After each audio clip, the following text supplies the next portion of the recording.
साथियों नमस्कार, जय भीम, सत श्री अकाल, आदाब। मैं उमेश करुणा।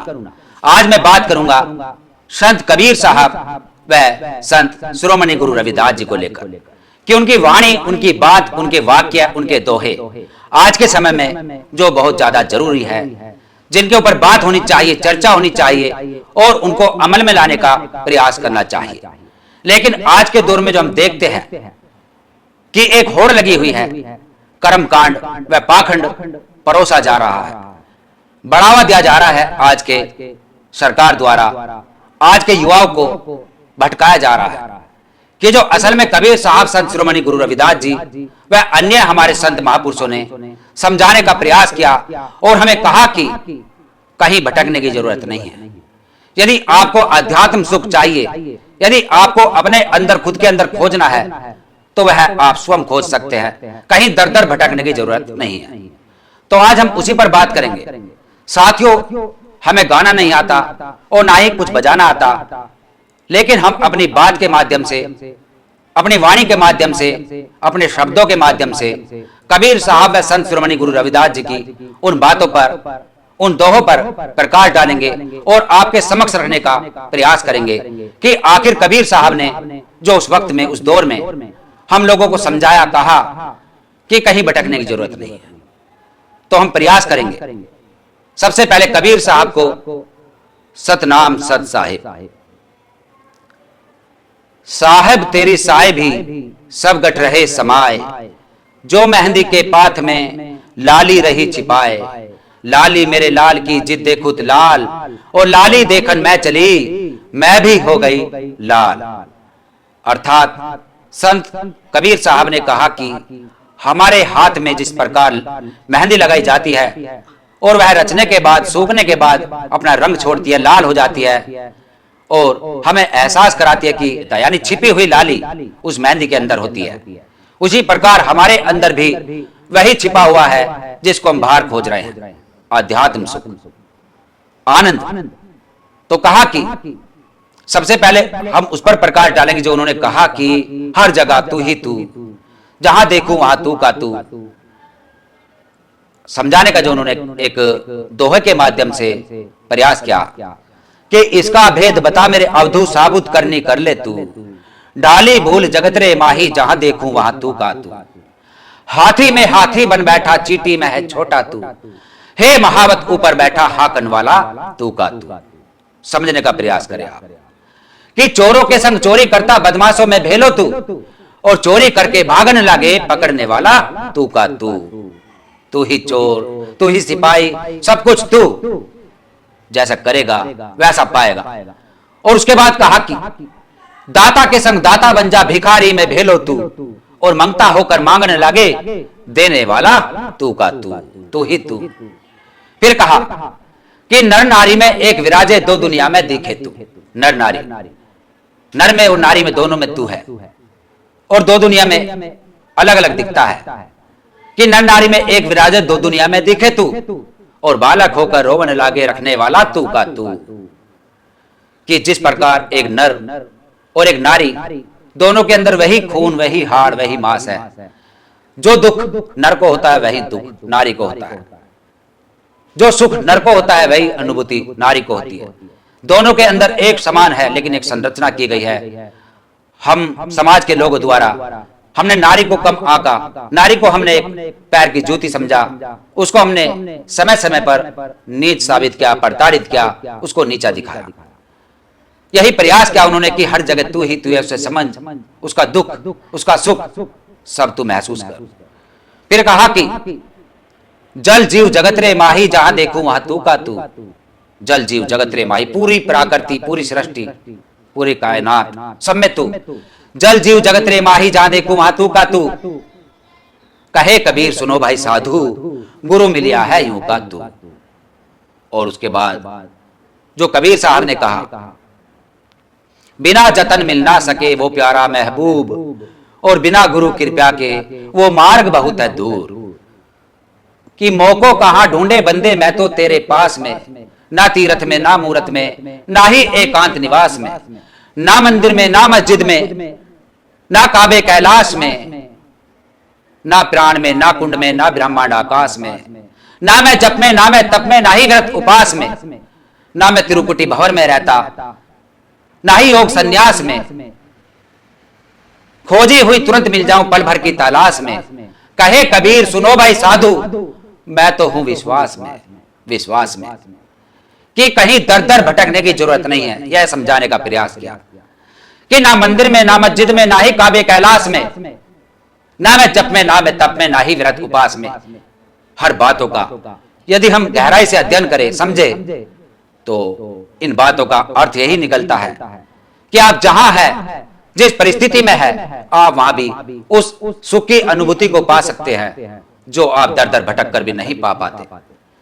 और उसके बाद कबीर साहब ने जो कहा मुस्लिमों को टारगेट करते हुए कि कंकड़ पत्थर जोड़कर मस्जिद ली चिनाए, ताचड़ मुल्ला बांग दे क्या तेरा बहरा हुआ खुदाए, मस्जिद भीतर मुल्ला पुकारे क्या तेरा साहिब बहरा है, और चीटी के पग नूपुर बाजे, चीटी के पग घुंघरू बाजे, फिर भी तेरा साहिब सुनता है, ना जाने तेरा साहिब कैसा है।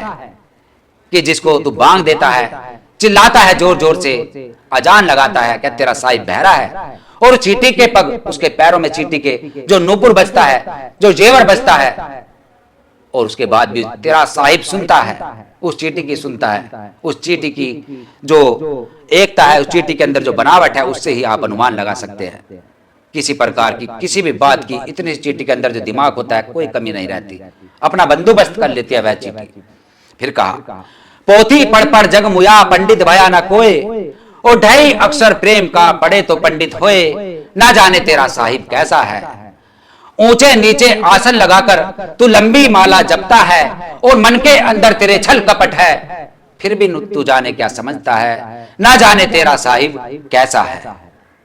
क्या बात कही कबीर साहब ने। फिर कहा करत करत अभ्यास के जड़मती होत सुजान, रसरी आवत जात के सिर पर परत निशान। समझने का प्रयास कर कि हम यदि एक चीज को लेकर उसका प्रयास करते हैं, बार बार उसका अभ्यास करते हैं, तो एक कोमल रस्सी की तरह, जैसे वो कुएं के ऊपर हम पानी खींचते हैं और उस पड़े पत्थर पर वह कोमल रस्सी निशान डाल देती है, उसी प्रकार यदि हम मेहनत और लगन से प्रयत्न करते रहे, प्रयास करते रहेंगे, तो हम भी अपनी मंजिल तक पहुंच जाएंगे, और एक विशाल चट्टान को, विशाल पत्थर तक को भी हम निशान दे सकते हैं। वहीं कबीर साहब ने कहा जात ना पूछो साधु की, पूछ लीजो ज्ञान, और मोल करो तलवार का, पड़ी रहने दो मयान।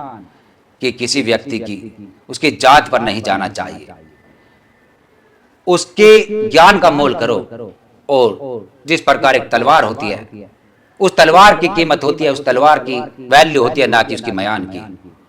और आप भली बात ही समझदार है, समझ रहे होंगे हमारी बातों को शायद। जो तू ब्राह्मण ब्राह्मणी का जाया, तो आन बाट काहे ना आया। जो लोग अपने आप को ऊंचा समझते हैं, जो अपने आप को ब्राह्मण होने का हवाला देकर दूसरे को नीचा समझते हैं, कि यदि तू ब्राह्मण ब्राह्मणी का जाया है तो आन बाट काहे ना, तू उस रास्ते से ही क्यों आया, अलग रास्ते से क्यों नहीं आया जहां से सब आए हैं।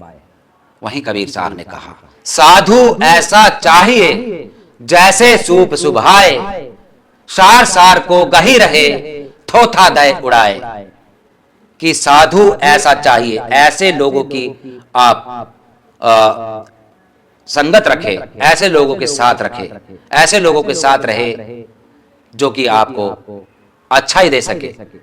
यानी यदि आप गलत लोगों के साथ भी रह रहे तो वहां से अच्छा ही ले सके, और जो बुराइयां हैं उनको एक तरफ कर दे। जिस प्रकार एक छाछ होता है, सूप होता है, गेहूं फटका जाता है, और जो अच्छा गेहूं होता है छाछ के अंदर रह जाता है, और जो उसकी भूसी होती है, गलत गंदगी होती है, वह बाहर कर देता है वह सूप। उसी प्रकार हमें भी समाज के अंदर अच्छे व बुरे लोग मिलते हैं, लेकिन जो उनसे हमें अच्छाई मिलती है उनको ग्रहण करें, और जो बुराई होती है उनको दूर करें। ये समझाने का प्रयास किया। वही संत शिरोमणि गुरु रविदास जी ने जो कहा कि जाति जात में जात है जो के तन के पात, रविदास मनुष्य ना जुड़ सके और जब तक जाति ना जात, जातिवाद को लेकर। और वहीं कहा कि मन ही पूजा मन ही धूप, और मन ही सेव सहज सब रूप, मन है सब कुछ, मन चंगा तो कठौती में गंगा। यदि हमारा मन साफ है तो हमारे यहीं बैठे बैठे गंगा प्रकट हो सकती है। उस दौर में उन्होंने ये समझाने का प्रयास किया था। रविदास जन्म के कार ना होत ना कोई नीच, नकर को नीच करी डारी है, ओछे कर्म की कीच। क्या बात कही। तो साथियों, जो हमने ये आपको संत सदगुरु शिरोमणि गुरु रविदास जी की बातों को और संत कबीर साहब की बातों को समझाने का प्रयास कहा, और हमने समझाने के प्रयास के साथ साथ यह भी कहा कि उसको अपने अमल में लाने की जरूरत है, ना कि केवल बात को सुनकर इग्नोर करने की। क्योंकि हम कबीर साहब को, संत शिरोमणि सदगुरु रविदास जी को, तमाम संतों महापुरुषों को अमल में लाते हैं, उनके रास्ते पर चलने का प्रयास करते हैं, ना कि उनकी बातों को सुनकर इग्नोर करने का। 365 के 365 दिन हम यह चाहते हैं कि उनकी बातों को अमल में लाया जाए और उसको आप लोगों तक भी पहुंचाया जाए। तो आज के दौर में ये बहुत जरूरी है। जो होड़ लगी हुई है, इस होड़ से हमें बचना है और अपने महापुरुषों व संतों को धोखा नहीं देना, उनकी बातों का अमल करना है। अपनी पीढ़ी दर पीढ़ी, अपने परिवार, रिश्तेदार, सभी में यही प्रचार प्रसार करना है कि हमें भटकाव की ओर नहीं जाना। हमें जो है अंधविश्वास पाखंड का पुरजोर विरोध करना है, जो कि संविधान का आर्टिकल 51A भाग H भी अनुमति देता है। कहता है कि जहां भी आपको पाखंड कर्मकांड दिखाई दे उसका विरोध करें, और साइंटिफिक तरीके से, जो साइंटिफिक पैरामीटर है, वैज्ञानिक दृष्टिकोण है, उसके जरिए हमें समाज को दिशा देनी है, एक बदलाव करना है और लोगों का उद्धार ज़्यादा से ज़्यादा लोगों का हो सके। यही हमारा प्रयास है। धन्यवाद।